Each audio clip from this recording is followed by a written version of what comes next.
Good evening, everyone, and welcome to another night with our own Senator Michael Moore. It's our third in the series. And Mike, you've been 6 months at the State House, and you don't look any worse for wear. Certainly has been exciting for you. So what's up?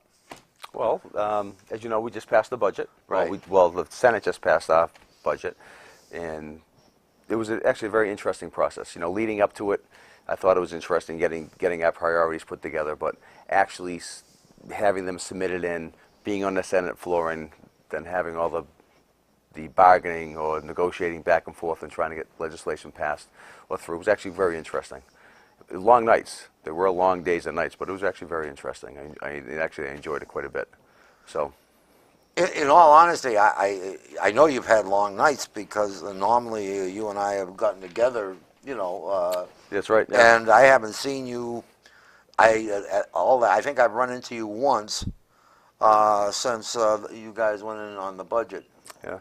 So I think Wednesday night we actually got out of session. I want to say around 10 or 11, and Thursday night I didn't get home until about 1 or 2 in the morning. So there were long days. We were getting in around 8:30. Actually, I was leaving around 8:30. The caucus would start around 10, and then we went into formal session anywhere from 11 to 12 o'clock. And they just went for many hours. A lot of debates. I was actually kind of curious on. It's actually interesting, I should say, on some of the issues that came up, where we're trying to focus on trying to help business and bring more industry to Massachusetts. And I was actually quite surprised that there were certain senators, several of them from other areas of the state, that were trying to do away with tax credits or job creation credits geared towards the life sciences, which is a big industry here. Another one was the film industry. And it's actually more even funny that Southborough, just the week before, was talking about all the additional revenue that had come into the town by that movie they were filming. right. And then you had someone file an amendment to budget to do away with the film industry credits. So, it was interesting to see the different initiatives people were taking.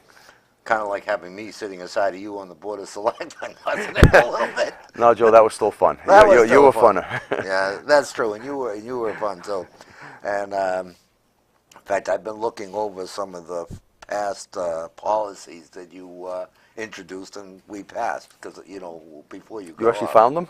Yeah, we found some of them, and what I'm looking to do is some of them are very good, and I'm looking to thank you. reinstitute those at our meetings.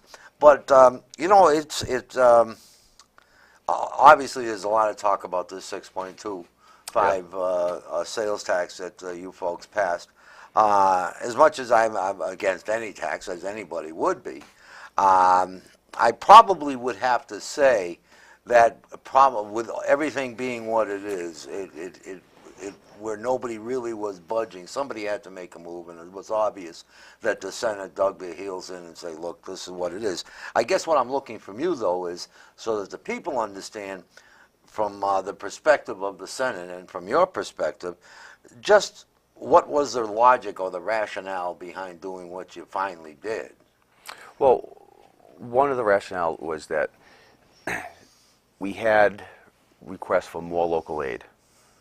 And it's very easy to sit there and cut the budget, not give people the funding for police, fire, school, or the services for to help the disabled.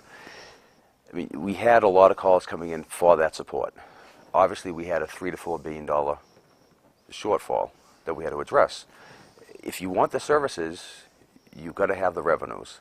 And looking at the choices that were before us, I personally opposed. There really wasn't a big consensus to raise taxes in general, but most senators realized there had to be something done to bring the revenues in, to increase the local aid, to get it back up to some substantial level where the stimulus money was going to help out and keep towns from really having to lay off a lot of teachers and police and fire.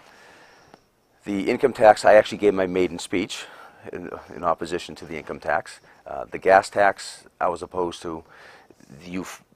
I think you found more senators, the further east, more acceptable to the gas tax. The further west you went, Metro West and further west, there was a lot more opposition to the gas tax. The sales tax, It's an optional tax. It's not something that you choose to go out to dinner. You know, we don't tax necessities that people have to buy. And my position for the gas tax, that has, if you look at when the economy really crashed, that was when the gas went up to almost $4 a gallon. That affects the transportation of commerce. It affects people going on vacation, so tourism, money coming to that area. It affects people going out looking for jobs. It affects people working. It's in this, gas is a necessity. You don't have an option. You have to buy that. And the income tax is the same thing. That's, if you don't have a choice in that, you've got to pay that. So my mindset was, I was looking for if I had to vote to raise taxes, because I got to pay this and I don't want to pay it either. I was looking more towards something that it wasn't a necessity in someone's everyday life. We also raised the alcohol and the sin tax, which you know, the candy and those things, which I was opposed to that. The only tax I really begrudgingly went for was the sales tax. I'm not going to be a hypocrite. I'm not going to sit here and say, you know, we're going to fully fund the budget, Oh, but then vote against the. And if you look at the surrounding states, the state of Connecticut, their meals tax is 6%. They also, that's their meals. They also have a sales tax of 6%. You've got Rhode Island, who has a meals tax of 8%. And they've got a sales tax of 7%. You've got Vermont with a meals tax of 9%, a sales tax of 6%. New Hampshire has a meals tax of 8%, a zero sales tax. Maine has 7% for a meals tax, 5% for sales, and then obviously we had 5 and 5. So there was a lot of concern that if by raising the sales tax, we were going to see a large exodus of business to the surrounding states. Most of the states, we're still on par with them, or even some of them lower than them. So we shouldn't have that exodus of industry or people going to the surrounding states like we have with the cigarette tax. The cigarette tax or the tobacco tax, that was a large increase. I mean, so. Don't bother me now. Well, yes, well, you were adamantly opposed to Oh, that for years. absolutely. In fact, but- I want to share that with the audience. Prior to myself getting ill there and being in the hospital, I had lobbied you not to Yes. raise the cigarette tax anymore. And when you came up to the hospital to see me, I said, Mike, remember that conversation we had about the cigarettes? Forget it. Raise it as much as you want. I'm done. But Well, and another thing that we looked at too with the taxes was that we were looking at the municipal relief package, where we can't provide all the local aid that the communities are looking for. So one option that, and I talked about during the campaign, was giving some control back to the communities, and the municipal relief package does do that. It allows communities to establish a meals tax, a 2% meals tax, and a hotel tax, a room and hotel tax. Obviously, it may not fit some communities, it may fit some. But it's now in the hands of local officials that if they think their community can handle it, then here's another way they can possibly raise revenue. And our sales tax that the Senate did, compared to the House of Representatives, our sales tax did not affect meals.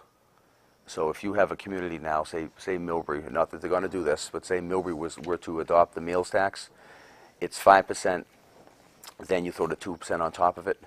If you were to pass the House version, where it goes to 6.5%, you'd actually be increasing the tax to 8.25%. So it would actually be a 3.25% increase.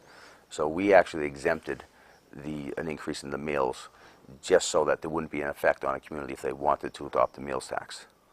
So and actually, I think I got the revenue here. yeah, I was going to ask you about the revenue If on that. Millbury were to raise the meal tax, it would be $297,000. We also, and that also affected the telecom tax, the loopholes in that, which Right. would bring in about another $80,000. So for Millbury, You're looking at over $350,000, $360,000, maybe, if they were, if you were to adopt, adopt it. And how much of this would go back to the state? Any of it? None of it. None of it. This It all would goes back to the It would all municipality. be for the community. That was a little unclear with people, and I'm sure you've talked to people and you have to explain it. Well, one of the versions actually did have 1% going to the local municipality, and the other percent was going to go back to the state.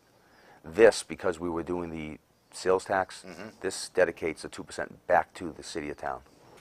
One of the questions I have on this, and maybe it's my imagination, but I don't think so. I'm looking at, it appears to me that the governor and the House and the Senate don't seem to be on the same page here. And it seems to me like the House and the Senate have, it has become incumbent upon you to move forward because for some reason the governor doesn't seem to have, I mean, maybe I'm imagining this, doesn't seem to have the juice in these two legislative bodies to do what he feels needs to be done. You want to comment on that? I'm putting you on the spot a little bit on that. Well, one, I think obviously if you look at the papers, there is, I don't want to say a power struggle going on, but the governor has been set on the gasoline tax. Right. I mean, his transportation reform that he's now trumpeting as, reform before revenues, which I think if you look back at my swearing in on January 7th, that was the term used by the Senate president. Since then, he has now adopted that. We filed a transportation reform bill. Soon after that, he filed one. But his reform, transportation reform, called for a 19-cent gas tax. Ours that we sent to the House didn't call for an increase in the gas tax. How we are addressing the transportation issues, the bonding of the Big Dig, the Turnpike, and MBTA is through the sales tax. Of the sales tax, $275 million is going to go to the transportation costs. Then we're using the other end of the rest of the money to help with the local aid. So it's more just a philosophical agreement on I guess where the tax is going to come from. Again, I personally think the gas tax is the worst tax to increase. I'd be inclined to agree with you, Mike. And I think the general populace out there, I haven't heard too many people say, please raise the taxes, especially where gas seems to be on the... Right, and that's another thing too. We have no control when crude oil went to $62 a barrel, I think, last week. Right. So if that starts to escalate again, then you've got an artificial increase between the state tax and the federal tax of 50 cents. I mean, that's really going to pinch the wallets of all the taxpayers. How do you remember all these figures? I think it's remarkable that you've got this all down. And Well, when you're living it day to day, it's a lot easier to absorb it. So. yeah, I would have to say you're probably right because I'm sitting here saying, how does he remember all this? Because I have to refer, obviously, on our small scale, I have to refer to whatever paperwork's in front of me. Yeah. Oh no, now I have my notes because every now and then you start to go off on a different direction. I would say, Mike, that from my point and from what I've seen and from what I've heard from the general populace, that your first 6 months has been very productive. You obviously have given it more than 100%, which I don't think anyone who was on your team thought you would do any less. So this has been good, I think, for the Second Worcester District. Oh, thank you. I hope everyone's happy. I've been getting good reports so far. Well, I've been trying to maintain the accessibility. You're not going to keep everybody happy. No, you're not. But one thing as I said to McCain, I'm honest. I'm telling people. Absolutely. I don't double talk. I'm giving you the answer. If you don't like it, you like it. If you do, then. See, I know somebody else exactly like that. Yes, I do. But, well, the one thing you've managed to escape so far, 6 months into your term, is that crazy call from the crazy selectman, being me, calling you at 3 o'clock in the morning, yelling at you for something you did or did not do down in Boston. That hasn't happened, and I don't foresee that happening. Well, thank you. And my wife thanks you for that. Yeah, I'm sure she does. I'm sure she does. And one of the other concerns, and I know this has been a big concern of yours because you've done so much for the seniors when you sat as a member of the Board of Selectmen. There were talks about cutting certain programs and certain funds. And I guess there's good news here on the horizon here. So why don't you tell the folks what you've done and what part you played and what has been accomplished. So. Well, this is one I do have to refer to my notes on this one. Yeah, that's fine. No, I can understand that. Well, I am the vice chair on the Elder Affairs Committee, so that did give me the opportunity to have a little bit more play into the amendments or line items that were going to address the seniors. And the original budget from the House, the Senate, we had cut $1.3 million from the Council on Aging. So with the increase in the sales tax, we were able to restore that. And we were also able to restore $10 million to the prescription drug, Advantage Drug Program, and $12.5 to the elder home care line item. Oh, and the other thing, we also restored money to the RTAs. I think we saw there's been a lot of issues with them in funding on Saturday service. I don't know how it's going to affect it, but right now we did restore, I don't think it was $12 million to the RTAs. The original funding was 55, 56 million. I think we brought it back up to almost $70 million. So one aspect that I am going to try to look at is a potential reform, and I'm going to be meeting with the chairman of the municipalities committee next week.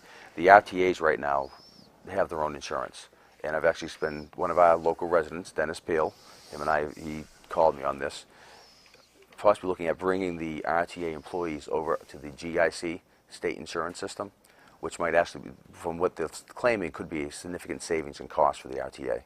So I'm going to be trying to get that through as an amendment to some legislation to see if we can look at it, have a study to see if that will result in any savings for the operations.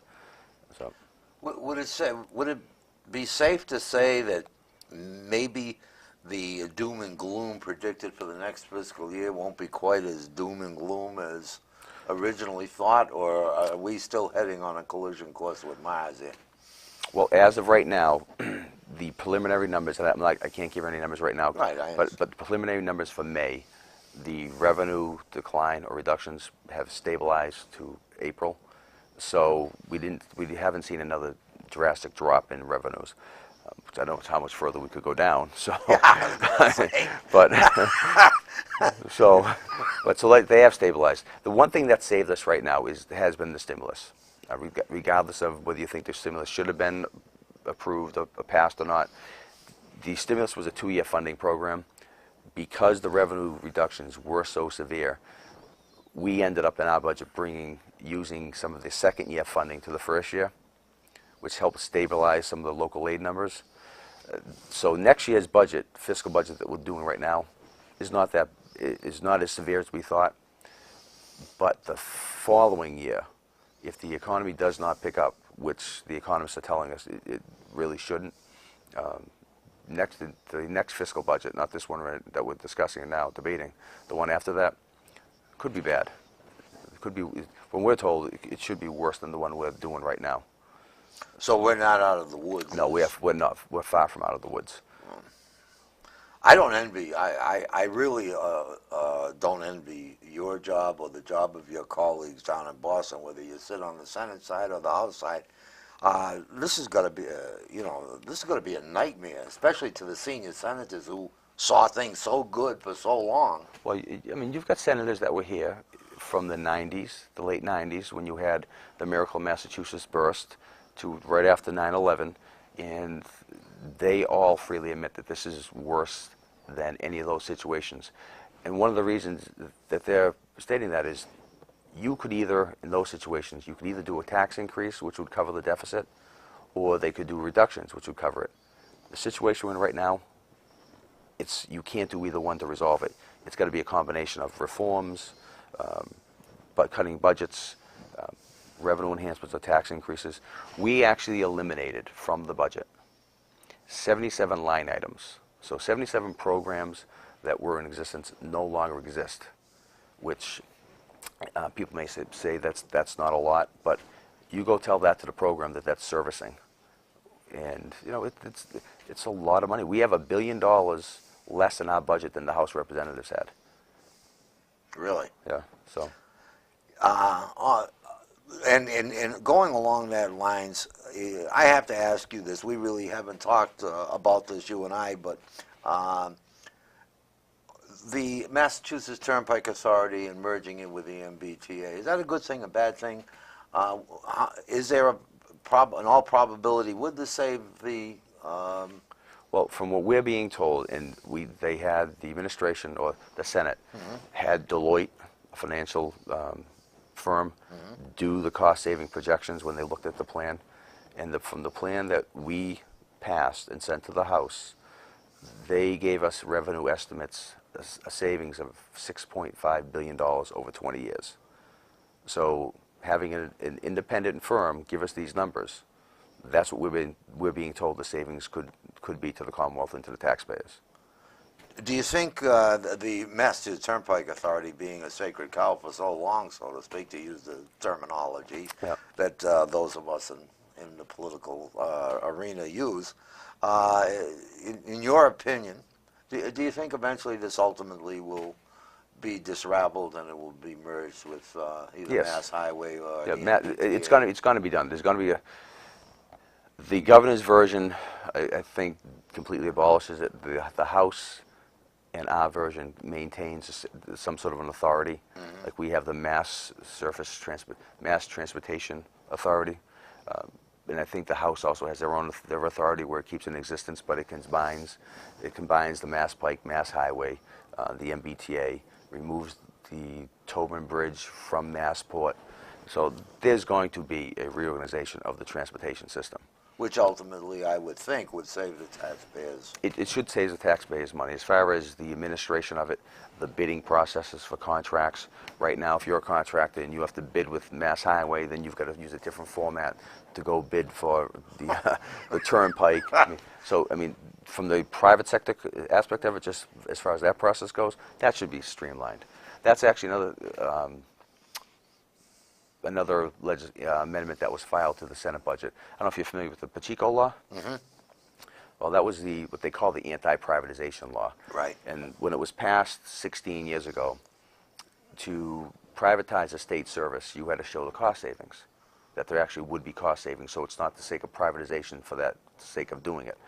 But they had a threshold of $200,000. If the contract if the costs were below $200,000, you didn't have to comply with the Pacheco law requirements. And there's many steps to the Pacheco law that you have to justify the program that you're going to be replacing, regulatory safeguards. Well, we in the Senate proposed an adjustment to it. We raised the cap from $200,000 to $2 million. So now, if it's a service that's going to be under $2 million, you don't have to meet the safeguards. You don't have to meet all the regulatory steps of the Pacheco law, because we were getting a lot of opposition, or information, I should say, from the private sector, that the law was so time cumbersome, and there were so many, the process was so long that a lot of private sector firms weren't even putting in for it.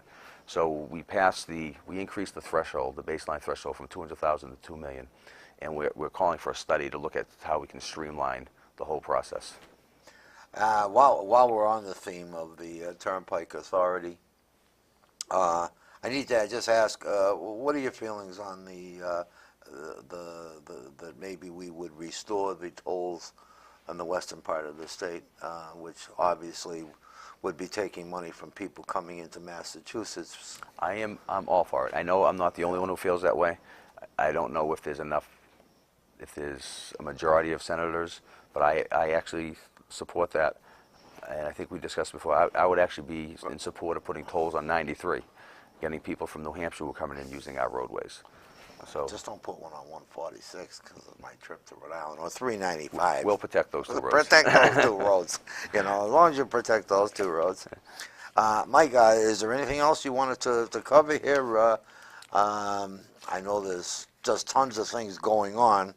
I just said that, during the budget process, we didn't just concentrate on revenues. There were many reforms that were undertaken. There were even others that were attempted, doing away with the I don't know, do you still get Bunker Hill the day off and evacuation day? Yes, I know that was well, I don't get it because I'm retired. I get every day off. Well, that's the reform, and it didn't pass, but that's another initiative that I voted for, was to try to do away with those 2 days. But so Really?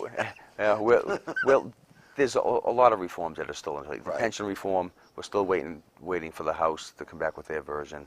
We're still doing the ethics reforms. Well, in all honesty, and it's probably unfair for me to sit here and say now that I don't have the advantage of having, those two holidays. I don't get any holidays. But when I first started working for the state, I wondered when they told me I had St. Patrick's Day off and it was evacuation day. I just thought it was an Irish holiday where everybody went out and got drunk. It's like, Well, do you actually know the purpose behind evacuation day? No, but I'm sure you're going to tell me. It was actually when the British troops were driven from the city of Boston. That's what it was. So, And then the other one, Bunker Hill Day, I kind of thought that was kind of amusing getting that one off, too. Obviously, I took full advantage. I mean, what the Yeah. heck, anything for a day off. yeah, I don't remember Bunker Hill. No, that was, I think that had something to do with the revolution. I don't know what. Yeah. I'm Yeah. sitting here, I have no clue. I'm a little rusty on my history. But I think these evenings that we get together and these shows that we put together, Mike, I think I've heard every show more and more people are watching it and more people like it because it gives them an insight and certainly keeps them informed of what's going on in Boston and equally as important, what you're doing. And you certainly have been straightforward I hope so. on these shows. And I think that's all anybody can expect from anybody. Having now become close to someone who is a senator, I think I can appreciate what goes on down in Boston and what you folks go through more so than I could when Thank you. when I would just occasionally run into the previous senators. Not to take anything away from them, but interacting with you on a regular basis, so to speak, as much as you can, because you don't have much time. I probably see as much as you as your wife does, but Actually, sometimes some weeks more. yeah, probably so. But certainly, I think this is a good thing, Mike, that you suggested this program and that you want to come forward, and we've been doing it about once a month, once every 5-6 weeks, and it really does keep people informed. I mean, I watch the show afterwards, and I certainly feel very comfortable now going into a selectmen's meeting because I obviously got the sneak preview a week or so ahead because I'm doing the show with you and or for you, and so. Do you want to tell the folks how they can get a hold of you down in Boston if they have any questions or any issues that they would like? Yeah, our email address is michael.o.moore@state.ma.us, and the phone number is 617-722-1485. And please feel free to call, and any issue, we're gladly going to try to help out if we can. And I can honestly say, Mike, that your office, on the one occasion that we needed to use your office was very accommodating and Thank very you. helpful to us. And we thank you for that. Thank you. We thank you folks for listening tonight. Mike, if you have nothing else. No, just want to thank everyone, and Yeah. see you next month or in I 5 want to weeks. thank the fine folks from Floral Boutique, Harold Carrigan for the setup Oh. here. Yeah, great. No, thank you. Rita Sullivan, who designs these things. Rita Yes, does a she great has job. done a great job since our she's- first show. She is such what a great thing having her as one of your. Is she a staff member for you? I'm No, not she- quite sure what she is. Very Just a good friend and good a friend, supporter. no question. So, But she's so bubbly when she comes in before the show. She makes sure that we're dressed properly for the show, and she makes sure that we have a background job. And we want to thank Rita. We want to congratulate our TV cameraman. He's full time now. oh, congratulations, Kevin. Kevin's on board, and we want to remind the folks that his salary is paid by grants provided by Charter and Verizon, and it's not a cost to the taxpayer. Oh, speaking of grants, we Yes. just got notified there's a FEMA grant for fire equipment that just came out. Oh, good. So you may want to talk to town manager or Well, that's Chief Belcito. we have applied to Homeland Security, but we may want to now go back to FEMA for that. Okay. And that's what we're looking So- for. But I wanted to talk to you off camera about Okay, a couple of great. things in reference to grants that I know are out there. Okay. Want to thank once again you folks for listening. On behalf of the senator and myself, we want to say congratulations to the 6th grade, the Dream graduation class. Oh, that's right. That's That's tonight. going on tonight, right? Yeah, and while we're taping, they're graduating, and after we're done here, I'm going to run out there and join the festivities. Until the next time, have yourself a pleasant summer, and we'll see you again real soon. Thank you.